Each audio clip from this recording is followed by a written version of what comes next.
Hello viewers, welcome back to my channel. मित्रों, तुलसी धरती पर की देव माता, इनको ऐसे ही देव माता नहीं कहते हैं क्योंकि जन्म से लेकर मृत्यु तक तुलसी माँ सदैव जो है उपयोग में आती। मित्रों, अंग्रेजी में इन्हें बासिल कहते हैं और इसके अलावा हिंदू धर्म शास्त्रों में इनके विभिन्न नाम हैं। वृंदा, वृंदावनी, विश्व पूजिता, विश्व पावनी, पुष्पसारा, नंदनिया, कृष्ण जीवनी आदि नामों से इन्हें बुलाया जाता है। तुलसी का आध्यात्मिक तो बहुत कुछ महत्वपूर्णता है ही, इसके साथ साथ आयुर्वेद ने भी इसे सर्वश्रेष्ठ माना है। 90% से अधिक दवाओं में तुलसी का यूज किया जाता है। लेकिन मित्रों, आप लोगों ने देखा होगा कि बहुत से घरों में तुलसी लगती ही नहीं है, या पेड़ लगाया जाता है तो उसके बाद सूख जाता है। प्राचीन समय में हर घर में तुलसी लगाई जाती थी और तुलसी ना लग पाने के कारण कई हैं। एक तो तुलसी ऐसी माता हैं कि जहाँ पे लगी होती हैं उसके परिवार में अगर कोई भी अलाय बलाय या कोई भी संकट उसके ऊपर आता है तो उस संकट को तुलसी माता अपने ऊपर ले लेती हैं और वृक्ष सूख जाता है। तो इस तरह से ये एक जीवन रक्षक का कार्य करती है। तुलसी का पेड़ जहां लगा होता है वहां से 10-15 मीटर तक उसकी विद्युत धारा का प्रवाह रहता है। तुलसी लगाते समय इस बात का विशेष ध्यान रखें कि तुलसी अति पवित्र है, परम वैष्णव है, इसलिए इसको पवित्र स्थान पर लगाएं। कहीं भी बाथरूम या शौचालय के अगल बगल न लगाएं। जहाँ पर तुलसी लगी हो उसके आसपास कपड़े ना फैलाएं। बहुत से लोग देखिए बिल्कुल बगल में ही बालकनी में तुलसी लगाते हैं या कहीं भी लगाते हैं तो उसके ऐसे कपड़े फैलाते हैं कि कहो तुलसी के ऊपर उसका कपड़ों का जल गिरता रहे। ऐसा कदापि नहीं होना चाहिए। या बहुत सी लेडीजें बाल झाड़ती हैं, उनके झड़े हुए बाल घर में यत्र तत्र फैले होते हैं, इधर उधर गिरे पड़े रहते हैं, वो तुलसी के ऊपर भी गिरे रहते हैं, उनकी शाखाओं में जो है तुलसी की शाखाओं में बाल लगे रहते हैं। या बहुत से लोग जूते वगैरह जूते चप्पलें वहीं उतार जाते हैं। तो ऐसा नहीं होना चाहिए। ऐसा अगर होगा तो देखिए तुलसी माता नाराज होंगी और नाराज होने के बाद उस परिवार को उनका कोप झेलना पड़ेगा। घर में समस्या का, दरिद्रता का, कलह का कारण बनेगा। प्रश्न ये उठता है कि तुलसी कहाँ लगाएं? तुलसी घर के आंगन में लगा सकते हैं, बालकनी में लगा सकते हैं, छत पर लगा सकते हैं। तुलसी की एक विशेषता है कि वो जहां जिस घर में लगी होती है उस घर के वास्तु दोष को दूर कर देती है। लेकिन तुलसी ऐसे स्थान पर न लगाएं जैसे अंडरग्राउंड प्लेस हो या लैट्रिन बाथरूम के बिल्कुल बगल लगा देना, ऐसा नहीं। दरवाजे के बाहर भी लगा सकते हैं। अगर घर में छत के ऊपर तुलसी लगी होती है तो ऊपर से घर के अंदर कोई बाधा या जो है निगेटिव ऊर्जा प्रवेश नहीं कर पाती है। जिस घर में तुलसी होती है उस घर में विष्णु भगवान की कृपा बरसती रहती है। बहुत से देवता ऐसे हैं जिनके भोग में तुलसी अनिवार्य मानी जाती है।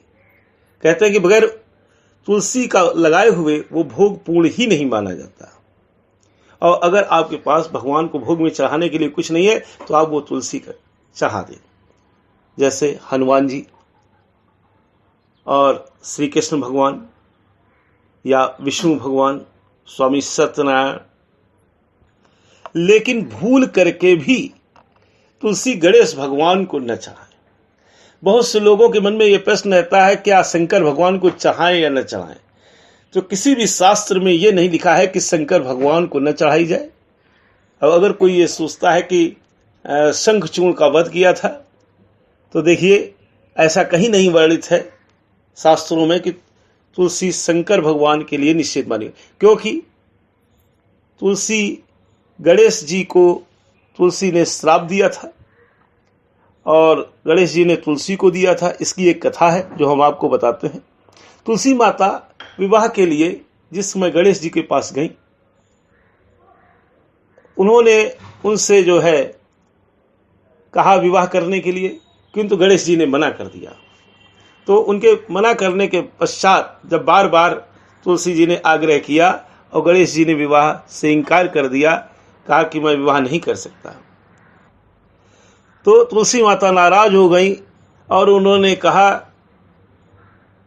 कि विवाह तो तुम्हारा अवश्य होगा और एक नहीं दो होंगी।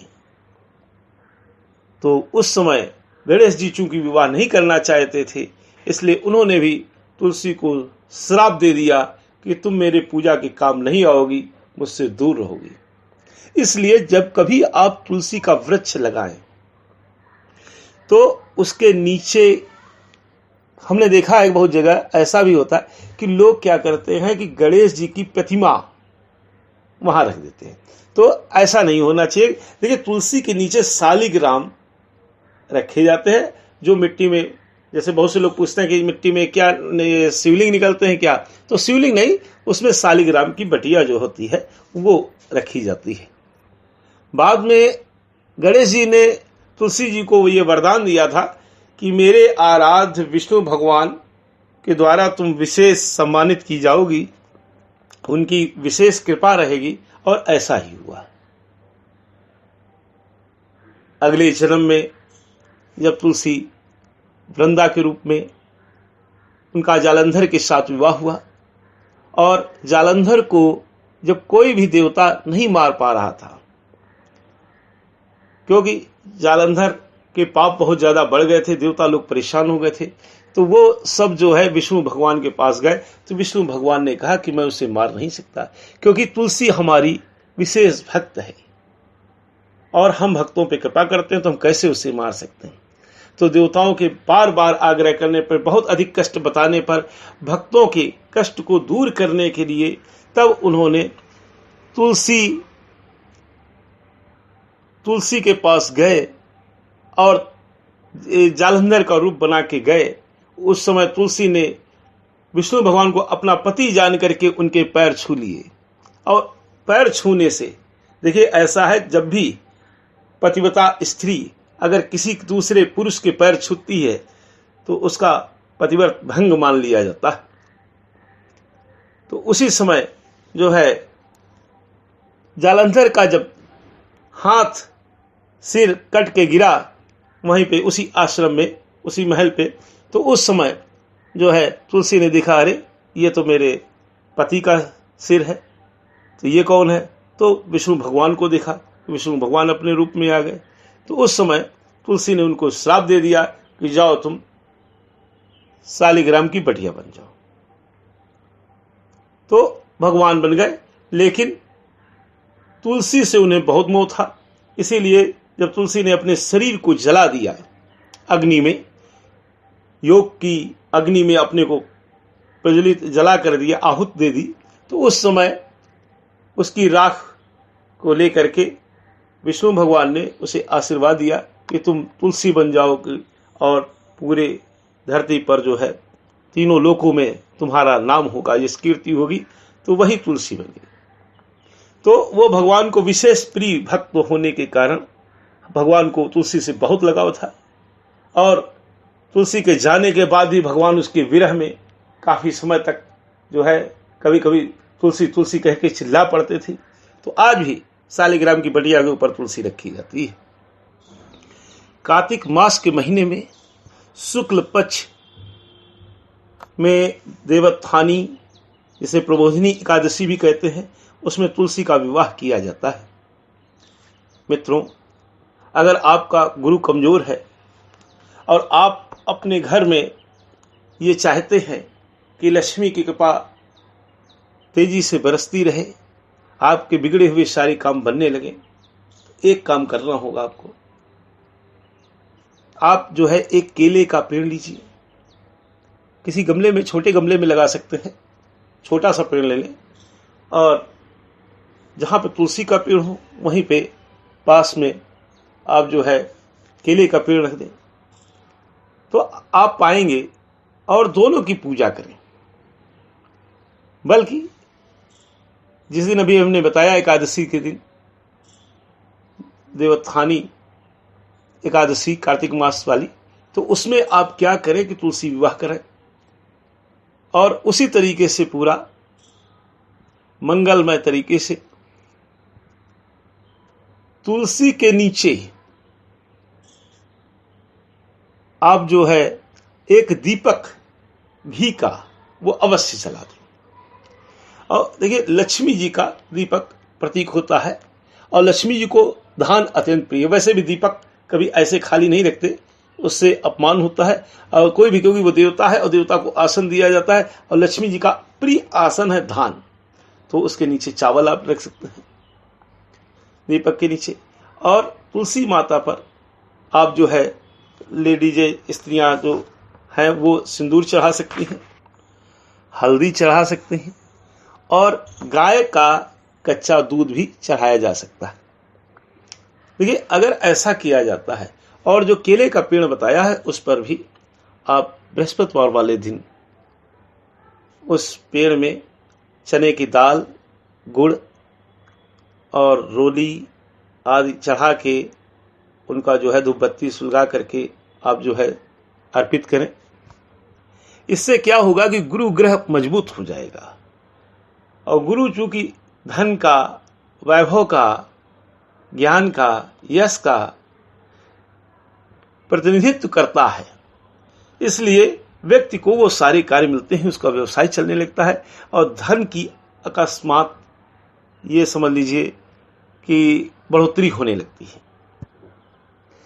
याद रखें कि तुलसी का जो पेड़ है वो हरा भरा ही रहना चाहिए, क्योंकि हरा कलर जो है वो बुध का कलर है, जो बुध जो विष्णु स्वरूप है और बुध कलर प्रतिनिधित्व करता है, कारक है वो मिथुन और कन्या राशि का स्वामी है बुध। इसलिए जो कि बुद्धि और वाणी, ज्ञान, इसका भी कारक होता है। इसलिए व्यवसाय में सफलता भी, व्यवसाय को तेजी से चलाने में भी बुध का बड़ा रोल रहता है। सारी वनस्पति कैसी है? हरी ही है, तभी तो उसमें जान है। इसलिए बुध जो है जीवन का भी प्रतीक है। तुलसी के नीचे ओम नमो भगवते वासुदेवाय, ओम श्री कृष्णाय नमः, इस मंत्र का जाप अगर आप करते हैं तो और भी अधिक अच्छा होगा। कोई कन्या ऐसी है अगर उसका विवाह नहीं हो रहा है तो वो तुलसी के नीचे बैठ करके ये जाप करे और केले के पास बैठ करके ओम विष्णुवे नमः, ओम विष्णुवे नमः ये करती है, तो इससे क्या होगा, उसका विवाह अति शीघ्र हो जाएगा। वैसे भी गुरु के बलवान होने पर व्यक्ति के 5 ग्रह अपने आप में स्ट्रांग हो जाते हैं। गुरु ग्रह अगर कमजोर है, मृत है, वृद्ध है तो बहुत स्ट्रांग हो जाता है। देखिए, तुलसी में आप जब जल चढ़ाते हैं तो आप इस मंत्र का यूज कर सकते हैं कि महाप्रसाद जननी, शर सौभाग्यवर्धिनी, आदि व्याधि हरा नित्यम तुलसी तम नमोस्तुति। मित्रों, इस मंत्र के साथ आप तुलसी में जल चढ़ाएं और जब तुलसी में जल चढ़ाएं तो एक बात सदैव याद रखें कि तुलसी में, हमने देखा है बहुत से घरों में क्या होता है, जो भी आता है तुलसी में जाकर के 1 लोटा चढ़ा देता है। अब हर आदमी अगर आ करके 1 लोटा जल चढ़ाता जाएगा तो तुलसी जिसमें लगी होती है वो पता लगा पानी से भर गया। तो देखिए, ऐसे में तुलसी एक विद्युत धारा है, करंट है, तो उसमें इतना पानी होना चाहिए जो लिमिटेड हो। बहुत ज़्यादा पानी से क्या होगा, तुलसी सूख जाएंगी, नष्ट हो जाएगा वो। इसलिए बहुत अधिक जल नहीं होना चाहिए उसमें। तुलसी में उतना ही जल पड़ना चाहिए जितनी उन्हें आवश्यकता है। और नीचे तुलसी की जो मिट्टी है उसको भी आप समय समय पर उसमें मिट्टी दूसरी चेंज करते रहें। देखिए, जब एक बार सीता जी हनुमान जी को भोजन कराने के लिए बैठी तो हनुमान जी लगातार भोजन करते जा रहे थे, सारा अन्न समाप्त हो रहा था। सीता मैया परेशान हो गई कि अब क्या करें, तो उन्होंने मन ही मन में राम जी को ध्यान किया। तो राम जी के द्वारा उनको मन में संदेश मिला कि अगर हनुमान जी को तुलसी किसी तरह से दे दी जाए तो उनका पेट भर जाएगा। तो सीता मैया ने क्या किया, तुरंत जो है जो पुआ खिला रही थी उसी पुए में उन्होंने तुलसी जी एक रख के हनुमान जी को खिला दिया। जैसे ही तुलसी गई पेट में हनुमान जी के, उनका पेट भर गया। और जिस समय कृष्ण जी को तौला जा रहा था आभूषणों से, उनकी तौल की जा रही थी, उस समय श्री कृष्ण का पल्ला इतना भारी था कि जितने भी राजमहल के अंदर आभूषण थे वो सभी कम पड़ गए थे। तो ऐसे में नारद जी ने एक उपाय बताया कि तुलसी रखवा दी। जैसे ही तुलसी रखी गई, बस श्री कृष्ण का पल्ला हल्का हो गया। यानी समझिए कि तुलसी कितनी महत्वपूर्ण है, देवताओं को कितनी प्रिय है। क्यों? जिस घर में तुलसी रहती है तो क्यों उसके घर पे कृपा बरसने लगती? इसलिए कि तुलसी देवों की भी अति प्रिय है। जो देवता है वो सभी देवताओं की प्रिय है, इसलिए सभी देवताओं की कृपा उसके ऊपर बरसती है। उसके माध्यम से उस घर में, उस परिवार में उन देवताओं की कृपा भी पहुंचती है।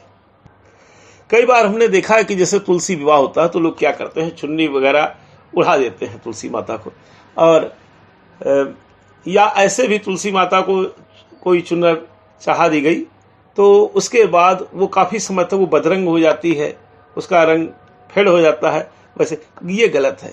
उसके बाद समय समय पे आप बदलते रहें, जिससे कि तुलसी माता में नवीनता रहे। और उनके ऊपर जो तुलसी माता के ऊपर जो मंजरी होती हैं वो हमने देखा है कि लोग तोड़ते नहीं हैं, बहुत लगी रहती है। उससे तुलसी माता को सिर में दर्द होता है, इसलिए वो समय समय पे उनको हटा देना चाहिए। अब केवल हिंदू ही नहीं बल्कि समाज के तमाम वर्ग लोग तुलसी के महत्व को समझ करके सभी धर्मों के लोग लगाने लगे हैं तुलसी का वृक्ष। और तुलसी के वृक्ष का क्या महत्व है, ये बीरबल ने एक बार अकबर को समझाया था। उसकी कथा इस प्रकार है। एक बार बीरबल और अकबर टहल रहे थे, तो नगर भ्रमण पे थे। उस समय रास्ते में बीरबल ने तुलसी का वृक्ष देखा, माता को प्रणाम किया, और तुलसी माता को प्रणाम करने के बाद एक तुलसी का दल लेके मुख में डाल दिया। अकबर ने पूछा बीरबल से, ये क्या किया? तो जब बीरबल ने बताया कि हम लोग तुलसी वृक्ष को तुलसी माता समझते हैं, अपनी माँ मानते हैं, इसलिए उन्हें प्रणाम करते हैं, तो अकबर बोला कि तुम लोग बड़े मूर्ख हो। और उसने उस वृक्ष को तोड़ दिया अपने हाथों से। उसने कहा, मैं इसे अभी नष्ट किए देता हूं, देखो क्या है, कुछ भी हुआ? तुम लोग वृक्षों को भी माता और देवता पिता बनाया करते हो। बीरबल को ये खराब तो बहुत लगा, मन में अखरा, लेकिन वो जानते थे कि उन्होंने मन में एक निश्चय कर लिया कि ऐसे नहीं, पास से नहीं, हम इनको उदाहरण से समझाएंगे। इसके बाद वे लोग आगे चलते रहे। थोड़ी देर बाद एक कैक्टस का पेड़ दिखाई दिया। वो कटीला होता है, कांटे होते हैं उसमें। बीरबल ने क्या किया, उसको प्रणाम किया। अकबर ने पूछा, ये क्या है? कहा, ये हमारे पिता हैं। अकबर ने क्या किया, उसको भी तोड़ने का, नष्ट करने का हाथ से प्रयास किया। जैसे ही प्रयास किया तो वो कांटे हाथ में चुभ गए। अकबर दर्द से कराह उठा। उसने कहा, बीरबल ये क्या हो गया? तो बीरबल ने कहा, देखो ऐसा है, तुमने माता के साथ ये किया, लेकिन माता दयालु होती है, उन्होंने तुम्हें क्षमा कर दिया, कुछ नहीं कहा। लेकिन पिता जो है वो जानते हैं कि अगर दंड न दिया जाए, पिता ही डांटते फटकारते हैं लड़के को, बच्चे को, तो उन्होंने तुम्हें दंड दिया क्योंकि आपने उनको, माता को कष्ट दिया था, इसलिए ये हमारे पिता हैं, उन्होंने आपको दंड दिया है। लेकिन चलो माता के शरण में, वही तुम्हारे मरहम को करेंगी, क्योंकि माँ कैसी भी हो फिर भी पुत्र को चाहती ही है। अतः उन्होंने तुलसी का ले करके और हाथ में उनका रस अर्क निकाल करके और उनके हाथ में लगा दिया, जिससे उनको, अकबर को आराम मिल गई। अकबर ने मन ही मन ये कसम खा ली कि अब वो ऐसा हिंदुओं के जो भी देवी देवता हैं उनके साथ वो ऐसा कभी नहीं करेगा। और मन ही मन उसने तुलसी माता से तुरंत प्रणाम करके और उनसे माफ़ी मांगी। आज सारी दुनिया तुलसी माता के महत्व को स्वीकार करती है। मित्रों, अब हम आपको कुछ आयुर्वेद की बारे में, जो इनका तुलसी का उपयोग होता है हमारे जीवन में, उसके बारे में हम बताते हैं। देखिए कितना भारी उपयोग है। आपने देखा होगा कि बहुत से लोगों के बाल झड़ने की समस्या होती है और बालों की जड़ों में खुश्की हो जाती है, रूसी हो जाती है। ऐसी स्थिति में ये एक बड़ी प्रॉब्लम होती है, क्योंकि कोई भी शैम्पू लगाओ लेकिन वो थोड़े समय के लिए तो वो ठीक कर देता है, लेकिन फिर ज़्यादा समय फिर वही मर्ज जो है उभर आती है। अगर आप तुलसी के रस में नारियल का तेल मिला करके लगाते हैं तो ये समस्या जड़ से ठीक हो जाती है। फिर आपके बाल चमकदार और मजबूत होते हैं और बाल झड़ने की समस्या जो है वो धीरे धीरे समाप्त हो जाती है। अगर कोई व्यक्ति जल गया है तो जले हुए स्थान पर हम तुलसी पीस करके और नारियल तेल उसमें मिला करके लगा दें तो उससे उसको ठंडक प्राप्त होती है और धीरे धीरे जो जलन होती है वो समाप्त हो जाती है। आप जानते हैं कि कोढ़ एक बहुत भयानक रोग होता है। कभी कभी होता है कि कोढ़ का इलाज करने वाला परेशान हो जाता है और आत्महत्या तक कर बैठता है। लेकिन तुलसी को अगर पीस करके और उसके साथ फिटकरी पीस करके मिला दी जाए और वो लगाया जाए तो इससे कोढ़ भी, पुराना से पुराना कोढ़ भी ठीक हो जाता है। अगर किसी को पिंपल निकलते हैं बहुत ज़्यादा तो वो क्या करे, तुलसी का पेस्ट बना ले और या तुलसी को निगल ले तो उससे जो है उसके पिंपल ठीक हो जाते हैं। ये तुलसी जो क्या करती है, वो खून साफ करती है और खून साफ, क्योंकि उसके अंदर करंट होता है, इसके कारण जो है स्किन जो है, स्किन की जितनी समस्याएं होती हैं वो सब सही हो जाती हैं और स्किन में जो है चमक आ जाती है। इम्यूनिटी अगर कमजोर है और आप अपनी इम्यूनिटी को स्ट्रांग करना चाहते हैं, इस कोरोना वायरस में हर व्यक्ति इम्यूनिटी स्ट्रांग करने के लिए परेशान है, तो इसके लिए तुलसी बहुत बेस्ट है। अगर सर्दी जुखाम फ्लू आदि जो है, जैसे बरसात में वायरल हो जाते हैं, तो इनका असर नहीं पड़ता है। अगर आप अपनी चाय में तुलसी या तुलसी का रस किसी भी तरह से जा रहा है आपके पेट में, तो आप ये समझिए ये तुलसी की वजह से आपकी इम्यूनिटी से स्ट्रांग हो जाती है कि ये सारी समस्याएं आपको नहीं झेलनी पड़ती। अगर कोई व्यक्ति ऐसा है जो स्मोकिंग बहुत करता है और उससे बचना चाहता है तो तुलसी कैसे उसके उपयोग में आ सके। देखिए, ऐसा व्यक्ति तुलसी को चबाए तो उससे क्या होगा कि चबाने से उसकी स्मोकिंग, जब भी उसको स्मोक की लत महसूस हो, वो तुलसी की कुछ पत्तियां तोड़ के रख ले और उसको तुरंत एक तुलसी मुंह में डाल ले तो उसको चबाए, तो उससे क्या होगा, उसको धीरे धीरे स्मोकिंग की लत समाप्त हो जाएगी। अगर किडनी की पथरी है या यूरिक एसिड मान लीजिए किसी के बहुत बनता है, तो ऐसी कंडीशन में तुलसी का इस्तेमाल करने से इन दोनों प्रॉब्लमों से पीछा छूट जाता है।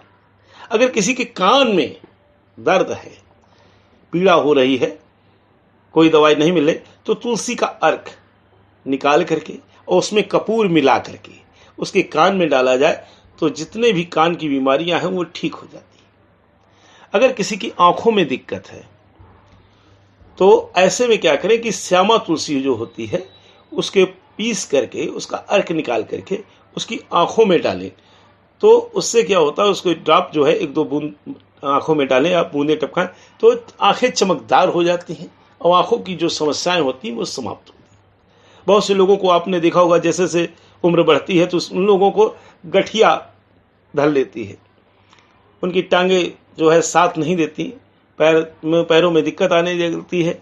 तो ऐसे में क्या करें कि तुलसी की जो जड़ होती है और तुलसी के जो पत्ते होते हैं, दल और मंजरी, इनको आपस में मिला करके पीस करके अर्क बना और इसको जो है कूट करके इसके बाद क्या करें, इसको उबालें और उबालने के बाद उसको पिएं और उसमें थोड़ा गुड़ भी मिला दें, उसके बाद आप पिए तो गठिया जो है रोग इससे समाप्त हो जाता है। अगर किसी व्यक्ति को अस्थमा है, देखिए तुलसी के अंदर एक बहुत बढ़िया चीज़ रहती है, ये ऑक्सीजन भी देती है। तो तुलसी के आसपास जैसे आदमी रहता है ये तो, और नहीं तो अगर मान लो नहीं ज़्यादा बैठ सकता है, नहीं उसके पास, अगर तुलसी के पास हम तो कहते हैं अगर फेरी लगा सकता है तो वो ओम नमो भक्ति वासुदेवाय या श्री कृष्ण ओम तुलसी नमः, कुछ नहीं कहना चाहता है तो ओम तुलसी नमः कह के आप फेरी लगाइए। अगर फेरी नहीं लगा सकते हैं तो थोड़ा उनके पास बैठिए, और ऐसा भी नहीं कर सकते तो काला नमक लें और उसमें तुलसी मिला लें, तो उसका इस्तेमाल करने से अस्थमा बीमारी जो है वो भाग जाती है। अगर किसी को बुखार है, मलेरिया है या इन्फेक्शन है, तो वो व्यक्ति क्या करे कि इलायची का पाउडर ले, तुलसी ले और आधा लीटर पानी ले और उसको उबाले, और उबालने के बाद जब वो आधा हो जाए, मतलब आधा लीटर पानी लिया वो मतलब जब उबलते हुए वो मान लीजिए 1 पाव हो जाए, तो उस व्यक्ति को वो गुनगुना पानी उसको दे, उसको पीने से ये ठीक हो जाएगा। कैंसर जैसी बीमारी जो आज बहुत घातक बनी हुई है सारे समाज के लिए, तो तुलसी की पत्ती चबाने से जो कैंसर की सेल्स होती हैं उनकी ग्रोथ नहीं होती है। और अगर किसी व्यक्ति को उल्टी आ रही है तो तुलसी के रस में अगर अदरक का रस मिला करके उसको दिया जाता है तो जल्द ही उसकी उल्टी रुक जाती है। अगर किसी व्यक्ति को लूज मोशन आ रहे हैं, दस्त हो रहे हैं, तो ऐसे में क्या करें कि जीरा और शहद मिला करके, पत्ती पीस करके, अगर उसको ये सब आपस में मिला करके अगर उसको दिए जाते हैं तो उसके लूज मोशन ठीक हो जाते हैं। देखिए तुलसी क्या है, ये तुलसी जो है एंटीबायोटिक है, एंटीऑक्सीडेंट है और एंटीबैक्टीरियल है और एंटी फंगल है। तुलसी अपने आप में एक सर्वश्रेष्ठ, जितने भी धरती पर पौधे हैं उनमें सर्वश्रेष्ठ है। मित्रों, तुलसी के पत्ते अगर कोई तोड़ता है और तोड़ने के बाद सोचे कि दूसरे दिन यूज करेंगे तो या तीसरे दिन यूज करेंगे, बासी हो जाएंगे, तो हम आपको एक बात बता दें, कि तुलसी के जो पत्ते होते हैं वो 11 दिनों तक बासी नहीं माने जाते हैं। मित्रों, मैं एक बात बताना चाहता हूं आपको कि तुलसी के पत्ते किस दिन नहीं तोड़ने चाहिए। वैसे तो देखा जाए कि मंगल, शनि, रवि ये कड़े दिन होते हैं और इस दिन तुलसी नहीं तोड़नी चाहिए, लेकिन खैर ऐसा नहीं हो सकता, तो विशेष तौर पे संडे वाले दिन तुलसी नहीं तोड़नी चाहिए और एकादशी वाले दिन नहीं तोड़नी चाहिए। और अगर ग्रहण पड़ रहा है, चाहे वो सूर्य ग्रहण हो या चंद्र ग्रहण हो, तो उस दिन भी प्रयास करना चाहिए कि तुलसी न तोड़ें। और जो भोजन होता है, आप देखिए तुलसी का कितना भारी प्रभाव है कि अगर ग्रहण पड़ रहा है तो उस समय अगर भोजन में तुलसी का दल डाल दिया जाता है तो उसके ग्रहण का असर उसके ऊपर नहीं पड़ता। इसलिए तुलसी बहुत ही महत्वपूर्ण है। अगर किसी व्यक्ति को नजर लग गई है तो क्या करें कि उस व्यक्ति को लिटा दें और अपने हाथ में 7 पत्ते जो है तुलसी के ले लें और 7 काली मिर्च के, और उसको लिटा करके आप जो है उसको जो है क्लॉकवाइज में आप घुमा दें, 11 बार आप घुमा दीजिए और उसके बाद जो है वो वहाँ से जिस व्यक्ति के आपने ऊपर उतारा है उसके तलुओं में 7 बार आप झाड़ दीजिए कपड़े से उसको झाड़ दें। और जिस समय आप उतारते हैं उस समय ओम तुलसी नमः, ओम तुलसी नमः, ओम तुलसी नमः आप कहते रहें। इसके बाद जो ये उतारे हुए हैं ये आप जो है किसी जानवर को आप खिला दें, जैसे गाय वगैरह है उसको खिला दें, तो आप देखेंगे कि उसके ऊपर जो भी नज़र लगी हुई है वो ठीक हो जाता है। ये है तुलसी का महत्व। हो सके तो तुलसी के वृक्ष लगाएं। आप याद रखें कि तुलसी विवाह कराने का फल स्वर्ण दान के बराबर जो फल मिलता है वो तुलसी का विवाह कराने से फल की प्राप्ति होती है, और तुलसी वृक्ष लगाने से अत्यधिक पुण्य का विष्णु भगवान की कृपा प्राप्त होती है। अब प्रश्न ये है कि तुलसी का वृक्ष किसको नहीं लगाना चाहिए, क्योंकि अभी तक हमने बताया कि तुलसी का वृक्ष लगाएं। तुलसी का वृक्ष उसके यहाँ नहीं लगना चाहिए। देखिए, जो व्यक्ति मांसाहारी है या तामसिक चीज़ों का इस्तेमाल करता है उसके यहाँ तुलसी नहीं होनी चाहिए, क्योंकि तुलसी परम वैष्णव है, विष्णु भगवान का स्वरूप है। इसलिए उसको कोप का भाजन करना पड़ेगा। पुण्य तो प्राप्त नहीं होगा, अपितु श्राप मिल सकता है, कष्ट मिल सकते हैं। इसलिए अगर आप ऐसा करते हैं तो आपको अपने यहाँ तुलसी का पौधा नहीं लगाना चाहिए। मित्रों, अब आप लोगों को अगर ये हमारा वीडियो पसंद आया हो तो आप इसे शेयर करें अन्य लोगों को, जिससे वो भी इसका लाभ उठा सकें। और इसको अगर आपने सब्सक्राइब नहीं किया है तो उसे कर लें, जिससे आप हम लोगों से जुड़े रहें। जय माता दी। मित्रों, आप लोग अपना ख्याल रखें। Take care. Love you all.